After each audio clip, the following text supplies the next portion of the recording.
মালাগুলো কেটে বড় কর না, পুরো একদম বুকের কাছে থাকবে, নে না ভালো লাগবে। আরো মালা আছে ওখানে, মালাগুলো সব পড়ি যেত। অনেক মালা থাকলে ফাঁকা ফাঁকা লাগবে। আগে তো মায়ের সজ্জাগুনি পরানো হয় না। এইটা আমার মালা।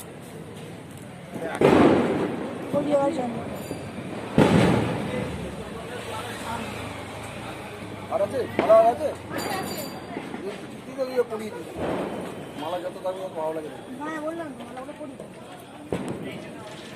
এই মালাটা দিয়ে দিয়ে দিলে আর ভালো। আর জবা ফুলের মালা নেই। এখানটা একটু গঙ্গা জল দিয়ে রাখবে আবার।